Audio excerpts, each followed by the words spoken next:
अस्सलाम वालेकुम and welcome to जोर का जोड़। आई होप आप लोग खैरियत से होंगे और अच्छे से अपना ख्याल रख रहे होंगे। Another day another show and yes, सबका फोकस इस वक्त पाकिस्तान हॉकी टीम की तरफ है।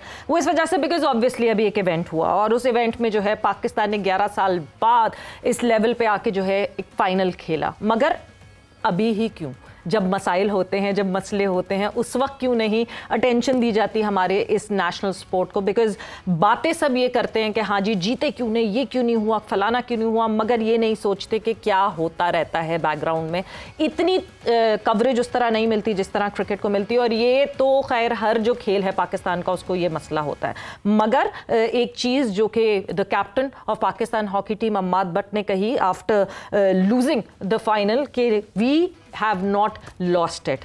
We have won the hearts and we have told the world कि पाकिस्तान हॉकी अभी भी जिंदा है। This is just a statement जो कि शुरुआत है एक दफ़ा फिर से रिज्यूम करने की, पाकिस्तान हॉकी को बेहतरी की तरफ लाने के लिए। क्या करना पड़ेगा बेहतरी के लिए, क्या करना पड़ेगा चीज़ें और स्मूथ लाइन करने के लिए, ये सारी डिस्कशन आज हमारे शो पे होगी। मैं हूँ सवेरा पाशा और मेरे साथ मौजूद हैं हाफिज़ मोहम्मद इमरान। करना क्या पड़ेगा? करना ये है जी कि पाकिस्तान स्पोर्ट्स बोर्ड ने, जो कि सरकार का इदारा है, उसने 3 अरब 85 करोड़ रुपए का तरक्याती बजट जो कि मुख्तस किया गया था, दस्तावेज़ात बताती हैं कि पाकिस्तान स्पोर्ट्स बोर्ड ने 2 अरब और 31 करोड़ रुपए सरेंडर कर दिए हैं, वापस कर दिए हैं। और इसके साथ साथ 1 अरब 53 करोड़ रुपए जो कि बचे हैं, जो हैं उसमें से भी सिर्फ अभी तक 66 करोड़ रुपए खर्च किए हैं और जो बाकी मानदा हैं 87 करोड़ लगभग 80 लाख रुपए 30 जून 2025 तक पाकिस्तान स्पोर्ट्स बोर्ड ने खर्च करने की यकीन दहानी करवाई थी। तो ये हालात हैं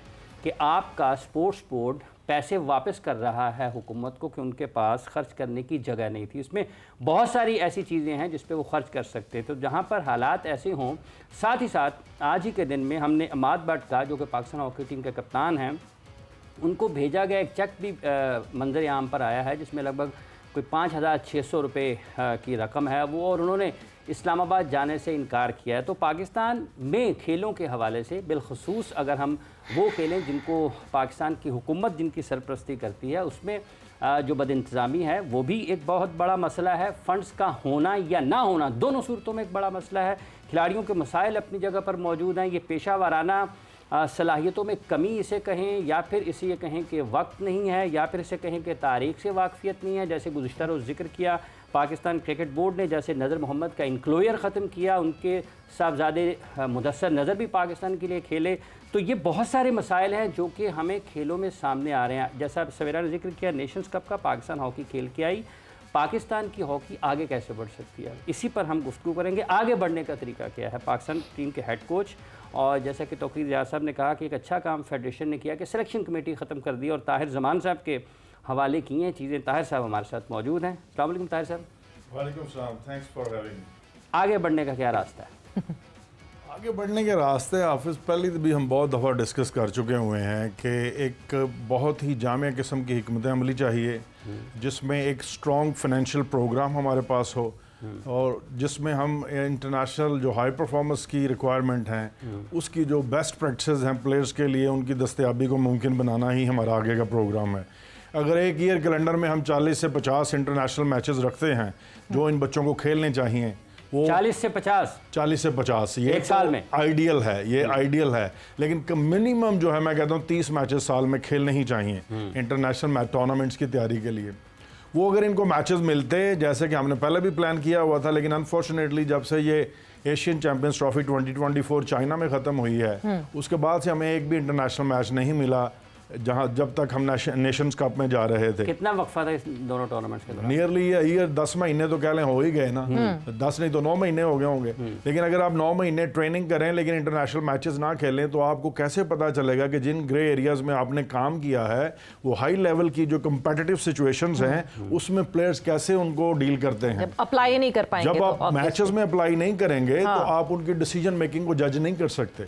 सो जो प्रेशर सिचुएशंस में उन्होंने डिसीजन मेकिंग करनी होती है वो आप कितनी भी ट्रेनिंग कर लें लेकिन उसका सही आउटकम आपको इंटरनेशनल प्रैक्टिस मैचेस जो खेलेंगे उससे मिलता है। ताहिर साहब, एक आपने कहा कि फाइनेंशियल स्ट्रीमलाइन सबसे पहले तो प्रॉपर होनी चाहिए, जिसकी हम बार बार बात करते हैं कि फाइनेंसेस का हमेशा मसला आता है, डेलीज नहीं मिल रही, ये नहीं हो रहा, वो नहीं हो रहा। मगर कल भी हमारी क्योंकि डिस्कशन पाकिस्तान हॉकी पे हो रही थी, क्या फाइनेंसेस हैं नहीं, या क्या पाकिस्तान हॉकी फेडरेशन की क्रेडिबिलिटी पे शक है जिसकी वजह से फाइनेंसेस दिए नहीं जाते? देखिए, कुछ भी हो सकता है सवेरा। मैं बड़ी पॉजिटिव और कंस्ट्रक्टिव अप्रोच के साथ वे फॉरवर्ड को ढूंढने की कोशिश करता हूँ। मैं जो तनकीद बराए तनकीद है उसका बिल्कुल ही कायल नहीं हूँ। मैं कहता हूँ कि आपको लॉजिकली चीज़ों को पुट अप करना चाहिए। वे फॉरवर्ड क्या है, क्या करना चाहिए, जो हो चुका उसको तो नहीं बदल सकते। अब आगे कैसे जाना है इसके ऊपर हमें ज़रूर डेलिब्रेशंस करनी चाहिए। मैं कहता हूँ जो भी हो गया उसे छोड़ दें, लेकिन पाकिस्तान में फंड्स की दस्तयाबी कोई मुश्किल काम नहीं है। जितना क्रिकेट में लगाया जाता है, अगर उसका 1/4 भी हॉकी पे लगाएंगे ना, तो हॉकी वाले आपको वर्ल्ड कप और ओलंपिक जैसे गोल्ड मेडल दोबारा जीत के दे देंगे। जैसे हाफिज ने बताया, स्पोर्ट्स बोर्ड वापस दे रहा है पैसे भाई, कि हमें लगाने की कोई जरूरत नहीं, हमने बचा लिए इतने पैसे। लेकिन तो पिछले जो मेरे 1-2 इंटरेक्शन है, मैंने उसके ऊपर तो अपना चेंज कर दिया अपने पॉइंट ऑफ व्यू के हमें फंड्स नहीं चाहिए। ठीक, हमें जो साल का हमारा प्लान है जिसमें हमने इंटरनेशनल मैचेस खेलने हैं, जो अब्रॉड जाना है या किसी टीम को यहाँ बुलाना है, वो सारे एक्सपेंस जो है एक ऐसा मैकेनिज्म बनाया जाए गवर्नमेंट ऑफ पाकिस्तान के साथ मिलके, स्पोर्ट्स बोर्ड के साथ मिलके, PHF को साथ ऑन बोर्ड लेके, कि उसकी एग्जीक्यूशन जो है वो गवर्नमेंट कर दे, हमें पैसे ना दें।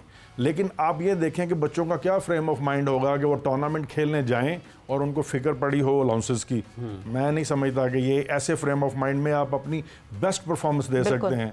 सो ये सारी चीज़ें जो प्लेयर्स वेलफेयर को एड्रेस करती हैं और आपके हाई परफॉर्मेंस प्रोग्राम को एग्जीक्यूट करने के लिए जो फंड्स दरकार हैं, ये गवर्नमेंट जिम्मा ले ले, पाकिस्तान स्पोर्ट्स बोर्ड जिम्मा ले ले, उसको एग्जीक्यूट करें। हमें नहीं, कोई भी करे, उनका कोई बंदा आ जाए, हमें नहीं इसकी परवाह। लेकिन अगर आप इसकी एग्जीक्यूशन को मुमकिन बना दें तो मुझे यकीन है इन बच्चों ने अभी इस टूर्नामेंट में शो किया है कि पाकिस्तान हॉकी में पोटेंशियल है, बच्चे बड़े टैलेंटेड हैं। लेकिन अगर इनकी वेलफेयर पे काम किया जाए, अच्छे प्रोग्राम्स इनको ऑफर किए जाएं इंटरनेशनल प्रैक्टिस के लिए, तो ये पाकिस्तान के लिए जो हॉकी में खोया हुआ मकाम है उसको दोबारा हासिल कर सकते हैं। फाइनल में क्या हुआ ताहिर ज़मान साहब? ये भी बड़ा एक चुभन वाला सवाल है इमरान, आपने जो किया। देखें, मैं पॉजिटिव और कंस्ट्रक्टिव जो क्रिटिक्स है ना उनको बड़ा ओपनली लेता हूँ। पहले मैं कहता हूँ, मैं मानता हूँ लोग ये बात करते हैं एज ए कोच, सबसे पहले मैं कहता हूँ कि जी मैं जिम्मेदार हूँ फाइनल में जो भी हुआ। अच्छी तैयारी थी हमारी, लेकिन एग्जीक्यूशन नहीं प्रॉपरली हुई। नो डाउट कि न्यूजीलैंड की टीम जो है वो पिछला मैच जो हम उनको लीड कर रहे थे 2 हाफ तक 3-1 से, उसको उन्होंने देखते हुए अपनी भी भरपूर किस्म की तैयारी की थी। लेकिन जो हमारी सेमीफाइनल मैच के बाद का जो सारा एपिसोड था till jumping into the final game, I think मुझे लगता है कि वो एरियाज हैं जहाँ पे हमें सबक सीखने की ज़रूरत है। मुझे भी एज ए हेड कोच, हमारी मैनेजमेंट को भी और प्लेयर्स को भी, वो जो सेलिब्रेशन मोड है वो हमारा ख़त्म नहीं हुआ। और हाफ जो फ्रांस से हम जीते हैं तो हमें यही लगा कि हमने टूर्नामेंट जीत लिया है। और आप देखेंगे ओवर कंप्लेसेंट हो गए थे, बिट कंप्लेसेंट ऑनेस्टली। और कंप्लेसेंट के अलावा भी हमारी जो प्रॉपर रूटीन थी उसमें थोड़ी सी बेज़ाब्तगी हुई, हम कंट्रोल नहीं कर पाए। ओवर एक्साइटेड मैं ये कहूँगा, बच्चों का इंटरेक्शन, फैमिलीज, ये वो होता ही है जब इतना बड़ा आप करते हैं कुछ। रात गए तक व्हाट्सएप चल रहे हैं प्लेयर्स के, ये भी हो जाता है कभी कभी। हमने कंट्रोल किया लेकिन परहैप्स वो प्रॉपरली उस तरह कंट्रोल नहीं हुआ जैसे करना चाहिए था। So we have learned a lesson actually. लेकिन मुझे लगता है कि जो शुरू में 2-3 गोल हुए हैं, अब देखें ना, एक खिलाड़ी की हॉकी से बॉल टच होके किसी नो स्पेस वाले एरिया में गिरता है और वहां पे न्यूजीलैंड का प्लेयर है और वो क्रिकेट वाली शॉट मार दे, आधी बॉल को गोल हो जाए, इसमें गेम प्लान का क्या लेना देना है। अब एक बॉल क्रॉस हो रही है जो सेकंड गोल या थर्ड गोल हुआ है, उसको रोकने के चक्कर में वो हमारे खिलाड़ी की एज लग के वो इतनी सी जगह जहां पे मौजूद और वहीं से ही बॉल गुजर के गोल में चली जाए, तो इसमें गेम प्लान का क्या लेना देना। ये एक्सक्यूजेस नहीं है, मैं पहले कह चुका हूं कि जिम्मेदारी मैं लेता हूं। दे वर वेल प्रिपेयर्ड, न्यूजीलैंड की हम बात करें, लेकिन हमने सीखा है इससे, जब तक आप ज़्यादा से ज़्यादा इंटरनेशनल मैचेस नहीं खेलेंगे, इस किस्म की हाई सिचुएशंस में नहीं लेकर जाएंगे बच्चों को, उनकी जो साइकोलॉजिकल स्ट्रेंथ है वो उस तरह नहीं आप ट्रेन कर सकते जो इस किस्म के फाइनल्स में रिक्वायर्ड होती है।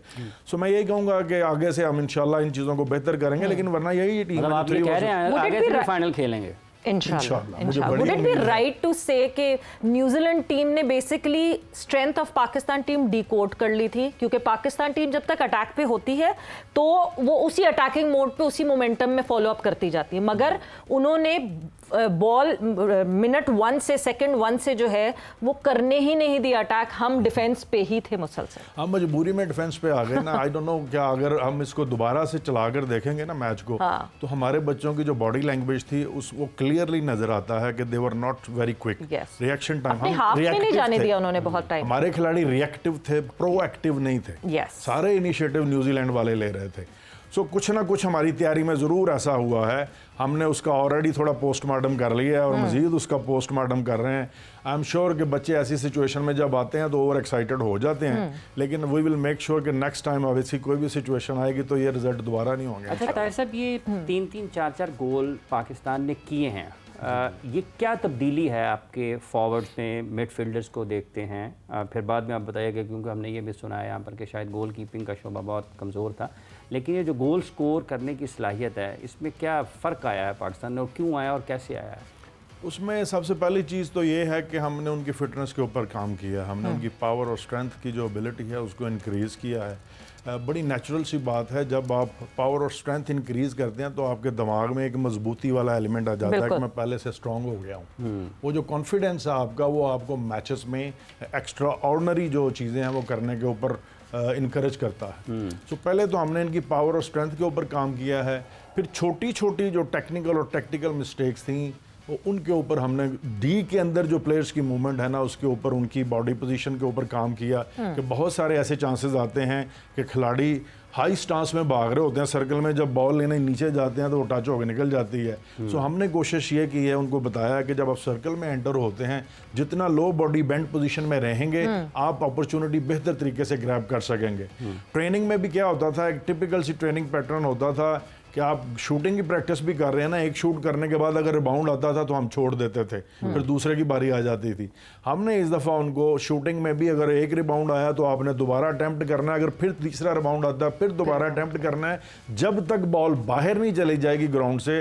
सो हमने उनके दिमाग में ये चीज़ बैठाई कि आप समझें कि आपने गोल अटैम्प्ट करना है हर लिहाज से। वो ये छोटी छोटी चीज़ें हैं दिखने में, लेकिन मुझे लगता है कि इससे फ़र्क पड़ा है और उससे हमारी जो गोल करने की सलाहियत है, फील्ड गोल्स की सलाहियत स्पेशली मैं कहूँगा, वो पहले से बड़ी है। हमारे हर दफ़ा हमें ये पता था कि 1 से 2 गोल हमने फील्ड में करनी है और 1 से 2 गोल हम पेनल्टी कॉर्नर्स पे करेंगे। टोटल हम देखेंगे तो 3 से 4 गोल करने की हमारी हर मैच में सलाहियत होनी चाहिए। अगली टीम अगर हमसे ज़्यादा गोल करेगी तो वो फिर हम बाद में देख लेंगे, लेकिन एटलीस्ट हमें 3 से 4 गोल करने ज़रूर चाहिए। और अल्हम्दुलिल्लाह बच्चों ने मेहनत की उसके ऊपर और हमने देखा कि तकरीबन ऑलमोस्ट फाइनल के अलावा हर मैच में हमने कम से कम 3 गोल तो किए ही हैं। अच्छा, गोल कीपिंग का शोबा जिसकी बात की हाफिज़ ने, क्या वहाँ हम लैक कर रहे हैं? अभी भी कंसिस्टेंसी नहीं है, टू बी ऑनेस्ट। परफॉर्मेंस में उनकी फ्लक्चुएशन है, एक दिन हम बहुत अच्छा खेलते हैं, दूसरे दिन परफॉर्मेंस थोड़ी सी गड़बड़ हो जाती है, फिर अगले दिन हम अच्छे हो जाते हैं। सो ये जो फ्लक्चुएशन है, मैं कहता हूँ international lack of international matches exposure है, और इसके ऊपर हमें बहुत ज़्यादा फोकस ट्रेनिंग करवानी पड़ेगी गोलकीपर्स को।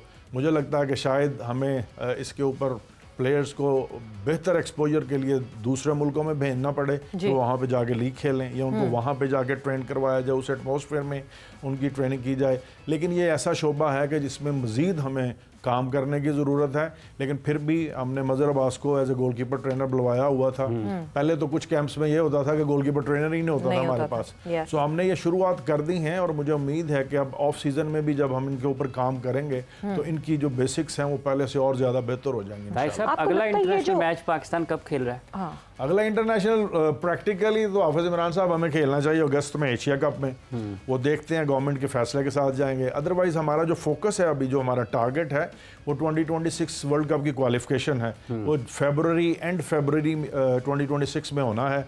वेन्यू भी फाइनलाइज नहीं हुआ, लेकिन वो हमारा टारगेट है, फोकस है, और इंशाल्लाह हम वर्ल्ड कप के लिए क्वालिफाई करेंगे। अगस्त तक क्या मसरूफियात है पाकिस्तान हॉकी टीम? अभी बच्चों को छुट्टी दे दी है, हमने कहा 10 दिन हॉकी ना खेलें, स्क्वाश खेलें, स्विमिंग खेलें, स्विमिंग करें, स्नूकर खेलें, जो भी दूसरी गेम्स हैं, अपने आप को एंटरटेन करें। 10 दिन के बाद दोबारा हॉकी वाला काम शुरू कर देंगे। अभी प्लान्स ये हैं पाकिस्तान हॉकी फेडरेशन के साथ मिलके मैंने प्रेसिडेंट तारिक बुगटी और राना मुजाहिद जनरल सेक्रेटरी से भी बात की है। स्टाफ भी ऑन बोर्ड है कि हम शॉर्ट्स कैंप्स करने जाएंगे, 3 दिन का कैंप करेंगे और 3 दिन के लिए किसी एक एरिया को हम फोकस करेंगे। फोकस स्किल्स हाँ जी, वो स्किल स्पेशलाइजेशन जो है वो हम छोटे कैंप्स के थ्रू चलेंगे। जैसे गोल कीपिंग की हम बात कर रहे हैं, जैसे पेनल्टी कॉर्नर की ड्रैग फ्लिक की टारगेट एक्यूरेसी की बात कर रहे हैं, इसके अलावा 1 वर्सेस 1 डिफेंस का शोबा या मार्किंग का शोबा डिफेंस में हमारे, सो हम वो फोकस काम करेंगे। मुझे लगता है कि अगर हम 3 दिन का कैंप जिसमें 5 से 6 सेशन सिर्फ एक चीज़ के ऊपर ही लगाएंगे, उसमें हम बेहतर तरीके से प्लेयर्स की ब्रेन मसल मेमोरी को डेवलप कर सकेंगे। वो फिर उनकी आदतें बनती जाएंगी आहिस्ता आहिस्ता। सो ये प्रोग्राम है, मुझे उम्मीद है इंशाल्लाह चीज़ें पहले से बेहतरी की तरफ जाएंगी। ताहिर साहब, ये जो लौट आई है लड़कों की, ये जो इस वक्त हमें खेलते हुए दिखे हैं, बहुत अरसे बाद एक वो स्पार्क दिखा है फिर से कि ये उस तरह रिस्पॉन्ड करते हुए दिख रहे हैं जिस तरह आपने कहा फिटनेस पे काम किया। वरना तो हमें हमेशा दिखता था तीसरे और चौथे क्वार्टर में हमें स्ट्रगल करते हुए दिखते थे हमारे लड़के, वो चीज़ बेहतर हुई। But over the period of time क्या ये भी कहीं ना कहीं back of the mind threat है कि ये लड़के भी मूव आउट कर जाएंगे अगर इनको उस तरह वो ट्रीटमेंट नहीं दी गई? अल्लाह करे ऐसा ना हो। पहले तो आपकी बात जो आप स्पार्क का सवेरा आपने यकीन करो, कहते हैं ना पैसे पूरे हो गए मेरे तो इसी में हम लोगों ने इनके ऊपर काम किया है। ये जो इनकी एक्सप्लोजिवनेस है, एक्सप्लोजिव पावर है, जो सडन लीड्स लेते हैं जिसको हम स्पार्क ही कहते हैं दूसरे लफ्ज़ों में, जैसे मैं पहले भी पावर और स्ट्रेंथ का जिक्र कर रहा था, अभी ये शुरुआत है। मुझे उम्मीद है कि जब हम ये 6 महीने से 1 साल का साइकिल इनके साथ कंप्लीट करेंगे, आप देखेंगे कि हमारी टीम इंशाल्लाह पहले से बहुत डिफरेंट नज़र आएगी। लेकिन ज़रूरत इस चीज़ की है कि जो हमारा प्रोग्राम है उसकी कंसिस्टेंसी रहे और प्रोसेस की कंटिन्यूटी रहे। और डेफिनेटली हमें प्लेयर्स वेलफेयर को एड्रेस करना होगा। प्लेयर्स वेलफेयर में आपके इस सवाल का भी जवाब आ जाएगा, क्या इस चीज़ का डर है कहीं दोबारा से बाहर निकल गए, लीग खेलने के लिए चले गए तो आपका पूल का क्या बनेगा? सो प्लेयर्स वेलफेयर को इसलिए एड्रेस करना ज़रूरी है कि हम पाकिस्तान में एक प्रोफेशनल लीग है उसका इनेकाद करें। जब हर बच्चे को पाकिस्तान में रहते हुए साल में कोई 40-50 लाख मिलेंगे, क्योंकि टेम्पटेशन इतनी है ना, पूरी दुनिया में इतनी टेम्पटेशन है कि कैसे आप रोक सकते हैं। देखिए ना कि अगर मुझे पाकिस्तान में 40-50 लाख मिलेंगे जहां मैं अपनी फैमिली के साथ रहूंगा, फैमिली को हेल्प आउट भी कर सकूंगा, मुझे बाहर जाने की क्या जरूरत है? सो ये प्लेयर्स वेलफेयर को एड्रेस करते हैं। हमें प्लेयर्स को सेंट्रल कॉन्ट्रैक्ट देने चाहिए, वो अपने आप को फाइनेंशियली स्ट्रांग महसूस करें, घर के मामलात से वो बिल्कुल कह लेंगे उनको फिक्र ही ना हो कि मुझे घर में बिल देना है बिजली का या बहन के कोई शादी आ रही है उसके लिए कोई चीज़ लानी है। उनको फाइनेंशियली इतना स्ट्रांग करना पड़ेगा कि वो अपनी सारी एनर्जी और फोकस हॉकी के ऊपर लगाएं, हमारे लिए 24/7 अवेलेबल हों। इसी तरह उनकी मेडिकल इंश्योरेंस का सिलसिला ले लें भले आप। सो लीग का होना, सेंट्रल कॉन्ट्रैक्ट अभी प्लेयर वेलफेयर में क्या क्या होता है? अभी बस उनको हम डेली अलाउंसेस ही देते हैं जो खेलते हैं, इसके अलावा उनके कोई मेडिकल इंश्योरेंस नहीं है? नहीं है ऐसे सिलसिले, लेकिन ये सब कुछ होना चाहिए। एक दफ़ा हुआ था कि उनके पाकिस्तान आर्मी ने कार्ड्स बनवाए थे कि उनको मेडिकल फैसिलिटीज, उनके पेंशन वाला कोई सिलसिला होता है? नहीं, ऐसा कुछ नहीं है, कुछ भी नहीं है। इसलिए हम कह रहे हैं कि ये बच्चे जो है ना तंग आके बोलना शुरू हुए हैं। Exactly. इन्होंने कहा ये सोचा है कि अब काफी हो गई है, जॉब्स तो खत्म हो गई, डिपार्टमेंट्स वरना जब चल रहे थे तो जॉब्स थी। मजे वाली बात यह है कि उनको पता है कि यही कोई ऐसा मौका आता है जब हमारी आवाज भी सुनी जाती है, वरना कोई हमें पूछता भी नहीं है। सो मुझे लगता है उनके पास ऑप्शन ही कोई नहीं है मासवा इसके को अपना दुखड़ा अपनी कौम के सामने, गवर्नमेंट ऑफ पाकिस्तान के सामने रखें। मैं टैलेंट है इसमें कोई शक नहीं है मुझे, लेकिन हमें उनको फैसिलिटेट करना होगा, उनकी वेलफेयर पे काम करना होगा। ये वाला जो रास्ता बंद करना होगा कि वो बाहर जाने की सोचें और हम सोचें कि हमारे प्लेयर्स कम पड़ जाएंगे। और हमें डेफिनेटली अपना जो पूल ऑफ प्लेयर्स है उसको इन्हांस करना होगा। वो 25-30 से हमें 45-50 के ऊपर लेकर जाना होगा, ताकि बैक के ऊपर जो खेलने वाले 20 लड़के हैं वो उनके दूसरे खिलाड़ी भी जो उनका जो गैप है प्रोफेशनल वो बहुत कम रह जाए। हर वक्त अपने आप को महसूस करेंगे अगर मैंने कुछ ऑन द एज रहे, हाँ, तो दूसरा मेरी जगह ले लेगा। सो ये कंपटीशन जो है वो हमें इंक्रीज करना। ये कंपटीशन ऐसे हो सकता है कि जैसे बहुत सारे खिलाड़ी पाकिस्तान के गैर मुल्की लीग्स में बैरून मुल्क खेल रहे हैं, क्या उनके लिए दरवाजे खुले हैं पाकिस्तान हॉकी फेडरेशन के? मुकाबला बढ़ सकता है इस तरीके से? जी बिल्कुल खुले हैं। देखें ना, एक तरीका ये है कि हम कहते हैं इंटरनेशनल मैचेस का एक्सपोजर मिले, एक तरीका ये कि हम प्रोफेशनल लीग स्टार्ट करें और इंटरनेशनल प्लेयर्स को यहाँ पे बुलाएं, उन इंटरनेशनल प्रोफेशनल प्लेयर्स के साथ ये अपना चेंजिंग रूम शेयर करें, ये उनके साथ मीटिंग्स में शेयर करें, अपने इंटरेक्ट करें, एक्सचेंज करें अपने व्यूज़, ये उनको देखें कि वो कैसे अपने आप को रोज़ाना तैयार करते हैं मैच के लिए, मैच के अलावा ऑफ द फील्ड उनका क्या तरीकाकार होता है, ये सारा लर्निंग प्रोसेस होगा। बट अभी आपने जिस तरह बात की ना कि हाँ बेंच बहुत ज़रूरी होती है, बिकॉज बेंच प्लेयर्स को पुश करती है for giving their best, 101%, 102% for giving their best. But bench की जब मैं बात करती हूँ तो मेरे जहन में एकदम से आता है कि हम अभी मेन हॉकी पे इतना कुछ कर नहीं रहे हैं, जूनियर हॉकी पे इस वक्त पाकिस्तान हॉकी फेडरेशन क्या करिए। हम एक ब्रेक पर जा रहे हैं, ब्रेक से वापस आते हैं तो कॉन्वर्जेशन को यहीं से आगे बढ़ाएंगे।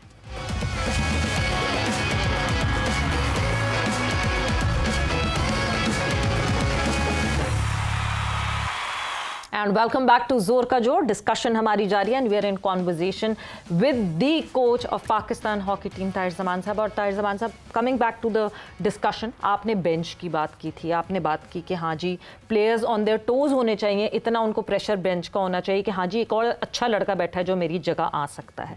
बट जब हम बेंच की बात करते हैं तो थोड़ा सा जूनियर टीम की तरफ भी नज़र जाती है आपकी। कितना एफर्ट जूनियर टीम के लिए पाकिस्तान हॉकी फेडरेशन में हो रहा है? कितने सालों बाद हमने फिर से डोमेस्टिक होते हुए देखा और अब रिसेंटली जो कैंप लगा उसके बाद? जी, अगर आप रिसेंट टाइम में देखें ना सवेरा, अभी पाकिस्तान एशिया कप का फाइनल खेल के आया जूनियर में जो ओमान में हुआ था। जो कंटिन्यूटी है ना, हमें जो एक हमने आदत सी बना ली हुई है कि जब कोई कंपटीशन आता है तो फिर हम चीज़ों को थोड़ा सा जागते हैं, लाइन अप करते हैं, जागते हैं, फिर कैंप स्टार्ट कर दिया। ये अप्रोच गलत है, अब इसको चेंज करना चाहिए। ये जो डेवलपमेंट का प्रोसेस है यूथ प्लेयर्स का, ये सारा साल रहना चाहिए। कंपटीशन हो या ना हो, आपको ऑन एंड ऑफ उनके कैंप्स लगाने चाहिए, उनके स्किल स्पेशलाइजेशन के ऊपर काम करना चाहिए, उनके लिए कोई मैचेस अरेंज करने चाहिए ताकि उनकी जो ग्रूमिंग है वो प्रोफेशनल तरीके से की जाए, फिर ये गैप्स ना पड़े। और कहीं ना कहीं जाके फिर फंड्स का जिक्र आ जाता है और हमें ये मुसीबत होती है कि पैसे नहीं है तो हम कैसे इनके कैंप्स लगाएं। सो अल्टीमेटली ये गैप नहीं आना चाहिए। ये इस तरह हम सही मानों में, क्योंकि सीनियर की जब हम बात करते हैं, जितना अच्छा पीछे बैकअप होगा जूनियर का, उतना ही प्रेशर सीनियर्स के ऊपर रहेगा। और वो प्रेशर तब डेवलप होना है जब उनकी कंटिन्यूस बेसिस के ऊपर ट्रेडिंग हो, उनको ज्यादा से ज्यादा मैचेस का एक्सपोजर मिले। मुझे लगता है कि हमें अपने रवैये को चेंज करना होगा, तरीकाकार को चेंज करना होगा कि जब टूर्नामेंट हुआ फिर कैंप लगा दिया, वरना किसी को कुछ नहीं पता क्या कंटिन्यूटी लानी होगी, कंटिन्यूटी लानी होगी। अब देखें ना, हमने डिस्पर्स किया है बच्चों को एयरपोर्ट के ऊपर, उनको कहा 10 दिन हॉकी ना खेलें और 10 दिन के बाद उन्होंने पावर एंड स्ट्रेंथ के सेशन शुरू करने हैं। हालांकि अगला कैंप जब भी हमारा लगना हो, लेकिन उनको हमने ये चीज़ समझा दी है कि जो फिजिकल फिटनेस है ना, ये this is your own individual responsibility. ये नहीं है कि कैंप में जाएंगे, दौड़े लगाएंगे और फिट हो जाएंगे, नहीं। आपने कैंप में फिट आना है, सबसे पहले टेस्ट होगा और टेस्ट से आपको आपकी सिलेक्शन क्राइटेरिया बनना शुरू होगा। सो ये काम 24/7 होना चाहिए। 24/7 काम है, एथलीट का बेसिक्स पूरा होना चाहिए। 24/7 काम है। आप गुज़िश्ता कई बरसों से, लगभग 2 दहाइयाँ तो हो गई हैं कि पाकिस्तान और पाकिस्तान से बाहर कोचिंग करते हुए नज़र आ रही है। पाकिस्तान टीम की कोचिंग और बाहर की कोचिंग, इसमें कितना फ़र्क है? और कुछ जो नौजवान नहीं, कुछ जवान कोचेज़ जो हैं मतलब जो आपके साथ अपने करियर के शुरू में खेलते रहे, वो बहुत खुश हैं कि पाकिस्तान की टीम ताहिर ज़मान की कोचिंग में फ़ाइनल तक पहुंची है, कुछ बेहतरी नज़र आई है। तो ये लगता है कि कहीं अपने कोच को माना भी नहीं जाता? बिल्कुल महसूस होता है, टू बी ऑनेस्ट। अगर देखें ना, 1-2 कह लें कि पोस्ट मैंने देखी हैं सोशल मीडिया के ऊपर भी, हम कुछ बहुत ज़्यादा डिमांड नहीं करते और हाँ ना मैं ये क्लेम करता हूँ एज ए कोच कोई आसमान से हम तारे तोड़ लाए हैं, लेकिन जो एक ड्यू रिस्पेक्ट और अप्रिसिएशन है ना, मुझे लगता है वो मिलनी चाहिए। कहीं ना कहीं जो हमारा सर्कमस्टांसेस हैं या हमारे जो इधर हालात वाक़यात हैं पाकिस्तान में, छोटी छोटी चीज़ भी कभी कभी आपको बहुत ज़्यादा ट्रिगर करती है। एंडी ने लिखा है, वैसे अदनान जाकिर ने भी लिखा है, एंडी ने भी लिखा है, एक बात मैंने पाकिस्तान के एक ओलंपियन की सेक्रेटरी की को बरसों गुजर गए हैं, वो मेरे कानों में आज तक भी महफूज है, लेकिन मैं उसको बयान नहीं करता। अच्छा। एंडी ने लिखा है कि ताहिर ज़मान घर की मुर्गी दाल बराबर वाला हिसाब हो जाता है अल्टीमेटली। लेकिन ठीक है, हम किसी हद तक तो यूज टू हैं, लेकिन मुझे लगता है कि इससे मोटिवेशनल फैक्टर जो है वो बहुत अच्छे तरीके से ट्रिगर करता है। जब आप काम करने वाले को उसके काम के ऊपर दाद देते हैं तो उसका जो काम करने की जो कैपेसिटी है या कॉम्पिटेंस वो मैक्सिमम पे हो जाता है। तो इन चीज़ों को हमें पॉजिटिवली देखना चाहिए। जेलसी, प्रोफेशनल लेग पुलिंग, ब्ला ब्ला ब्ला, बहुत साल हो गए हैं। मुझे लगता है कि अब हमें अपनी अप्रोच को चेंज करना चाहिए। आइडेंटिकल से हमें एनालिटिकल अप्रोच पे आना होगा। ठीक है, काम होते हैं, अच्छे बुरे सभी करते हैं, हम कोई भी फरिश्ता नहीं होता, लेकिन हमें, अगर आज मैं ताहिर ज़मान हूँ और आपके प्रोग्राम में बैठा हूँ ना हाफिज़ इमरान, तो मुझे ये मौका पाकिस्तान की हॉकी ने दिया है और मेरा ये फ़र्ज़ भी है मैं पाकिस्तान हॉकी को पे बैक करूं। सो बाकी भी सारे दोस्त जो एक्सपर्ट्स हैं, जो भी तज्ज़िये करते हैं हॉकी के ऊपर, उनको इस चीज़ को सामने रखना चाहिए। आइडेंटिकली जो रिजल्ट्स नज़र आए उसके ऊपर एकदम से अपने नेगेटिव रिमार्क्स नहीं देने चाहिए, उनको पीछे जांचने की कोशिश करनी चाहिए कि मुहर्रिकात पीछे क्या रहे हैं। मैं किसी का बगैर नाम लिए यहाँ पे बात करना चाहूँगा कि जब वो पाकिस्तान टीम के कोच रहे हैं, 10-10 गोलों से भी टीम आ रही है, तो आज आके वो फाइनल के ऊपर अजीब अजीब से कमेंट्स देना शुरू कर देते हैं। इन चीज़ों से हमें निकलना होगा। मुझे लगता है बहुत टाइम ज़ाया किया हमने इन चीज़ों को डिस्कस करते हुए। कंस्ट्रक्टिव और पॉजिटिव अप्रोच के साथ आप डेफिनेटली क्रिटिसाइज करें, हमें उससे सीखने का मौका मिलेगा, लेकिन तनकीद बराए तनकीद इस प्रैक्टिस को हमें छोड़ना चाहिए। अच्छा, ये तो आपस वालों की बात है कि आपस वालों से, मगर the obsession of a foreign coach, आपको उससे भी बाहर निकलना चाहिए, या फिर आपको लगता है कि अभी भी कुछ चीज़ें ऐसी हैं जो शायद फॉरेन कोच हमेशा लेकर आता है ऑन दी बेंच? मैं अगर पूरी ईमानदारी से बात करूँ ना सुहेरा, मैंने बहुत सारे मुल्कों में एज ए फॉरेन कोच भी काम करके देख लिया है, बड़े बड़े चैलेंजेस भी फेस कर लिए हैं। मुझे नहीं लगता अब कुछ भी फ़र्क है। अगर 10, 15, 20 साल पहले चले जाए ना, तो उस वक्त शायद हमें भी लगता था कि हाँ कुछ ऐसी चीज़ें हैं जो शायद फॉरेन एक्सपर्ट्स बेहतर तरीके से कर लेते हैं। लेकिन अब बगैर अपने कल्चर को समझे, बगैर अपनी रिलीजियस वैल्यूज़ को समझे, बगैर अपनी सोशल गेट टुगेदर के डायनामिक्स को अंडरस्टैंड किए, बगैर प्लेयर्स करैक्टरिस्टिक्स को अंडरस्टैंड करते हुए, और उनके जो लिंक्स होते हैं क्लब लेवल के ऊपर, छोटी मोटी politics, whatever we can say, मैं ओपनली थोड़ी सी बात करता हूँ, आप बेहतर पोजीशन में नहीं हो सकते कि आप उनकी नीड्स को मीट करें। गोरा आएगा, मेरे जितना ही वो क्वालिफाइड है, जो कुछ कल्चरल डायनामिक्स को नहीं समझेगा, उसने सीखा है, लेकिन उसको ये सारी चीजें समझने के लिए टाइम चाहिए। और मेरे जैसा कोई भी चालाक बंदा उसको मिसलीड कर सकता है, वो फिर जल्दी मानेगा भी नहीं। कोई बंदा जिसकी अच्छी स्पीकिंग पावर है, इंटेलेक्चुअल है थोड़ा सा, उसको भले टेक्निकल और प्रैक्टिकल चीज़ों का ना पता हो, वो उसको मिसलीड कर सकता है। छोटी छोटी एग्जांपल्स हैं, लेकिन आपका जो एक बड़ा नटशल में आंसर है ना जी, वो यही है कि हमें ज़रूरत नहीं है। ऑनेस्टली मैं ही नहीं, पाकिस्तान में और भी बहुत ज़्यादा टैलेंटेड लोग हैं और प्रोफेशनली उन्होंने सीखा हुआ है कोचिंग कैसे करनी है। हाँ, हमें ज़रूरत इस चीज़ की है कि अपने कोचेज़ को और ज़्यादा बेहतर तरीके से इक्विप्ड करने के लिए, उनको और ज़्यादा मदद देने के लिए time to time refresher courses ज़रूर करवाने चाहिए। कोचिंग एजुकेशन का प्रोग्राम चलता रहना चाहिए, उसमें हम लोग करवाएं, कोई गोरा भी आए, अपग्रेडेड मुआवजा करने का मौका मिले, नॉलेज को अपडेट रखें, वो प्रोसेस ज़रूर होना चाहिए। लेकिन मुझे लगता है हमारी अपनी टीम्स की जो हैंडलिंग है, I think we are equally good like any गोराज। हमें अपने लोगों के ऊपर, हाँ, ये जो पहले बात की कि अप्रिसिएशन नहीं है, उस तरह हम उनको ड्यू रिस्पेक्ट नहीं देते, इस पे हमें सोचना चाहिए।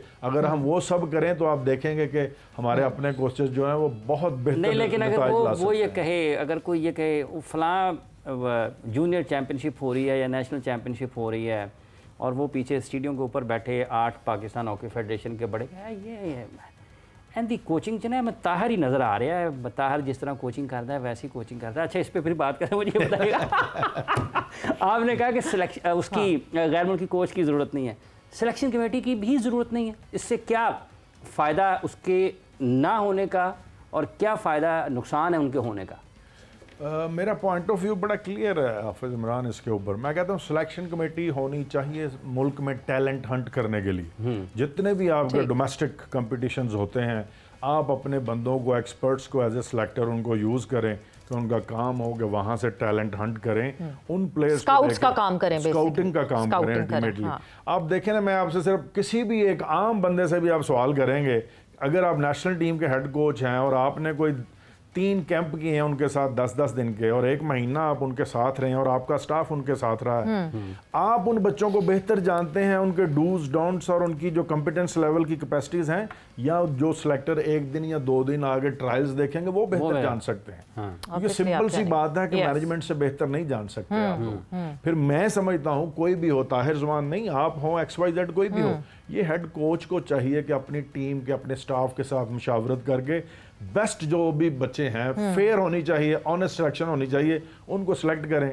मुझे तो नहीं लगता दुनिया का कोई भी बेवकूफ़ कोच अपनी टीम में गंदे खिलाड़ी रखेगा ताकि वो अच्छा ना खेलें और वो खुद की बेइज्जती करवाए। मैं तो चाहूंगा मेरी इज्जत हो, तो मेरी इज्जत तो तभी होनी है जो अगर मैं सबसे अच्छे खिलाड़ी टीम के लिए, और सब सिंक्रोनाइज होगा ना, फिर आपस में सब एक पेज पे होंगे। बट एक अब बहुत इंपॉर्टेंट सवाल, because the world is looking forward, Pakistanis are looking forward for Pakistan hockey, क्या हम प्रो लीग में जा रहे हैं? इंशाल्लाह मुझे उम्मीद है।